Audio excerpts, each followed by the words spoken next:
आमदार हरीश पिंपळेची उपजिल्हा रुग्णालयात धडक भेट.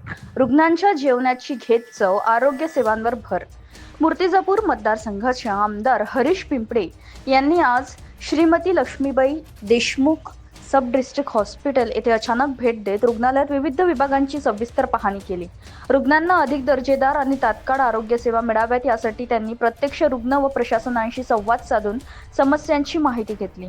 पाहणी दरम्यान आमदार पिंपळे यांनी रुग्णालयातील वॉर्डमध्ये जाऊन रुग्ण व त्यांच्या नातेवाईकांशी चर्चा केली. रुग्णांना दिल्या जाणाऱ्या जेवणाची गुणवत्तेची खातरजमा करण्यासाठी त्यांनी स्वतः जेवणाची चव घेऊन त्यांचा दर्जा तपासला. लोकप्रतिनिधी थेट जेवणाची तपासणी केल्याने रुग्ण आणि त्यांच्या नातेवाईकांना समाधान व्यक्त केले. यावेळी त्यांच्या औषधांचा पुरवठा, उपचारांची उपलब्धता, स्वच्छता, कर्मचारी व्यवस्था आणि इतर सुविधांचा आढावा घेतला. रुग्णांना कोणत्या अडचणींचा सामना करावा लागतो याची माहितीही त्यांनी प्रत्यक्ष संवादातून जाणून घेतली.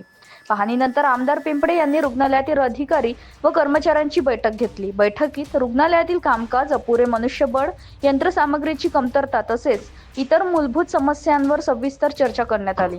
यावेळी बोलताना आमदार पिंपळे म्हणाले, रुग्णालयात येणाऱ्या प्रत्येक रुग्णाला तत्काळ आणि दर्जेदार आरोग्य सेवा मिळाली पाहिजे. कामात कुठल्याही प्रकारची दिरंगाई खपवून घेतली जाणार नाही. रुग्णालयातील प्रलंबित समस्या वरिष्ठ स्तरावर मांडून त्या लवकरात लवकर सोडविण्यासाठी प्रयत्न करण्यात येईल, असे आश्वासनही त्यांनी दिले. आमदारच्या या दौऱ्यानंतर रुग्णालय प्रशासनात आणि तत्परतेने दिसून येत असून आरोग्य सेवा सुधारण्याबाबत सकारात्मक अपेक्षा व्यक्त होत आहेत.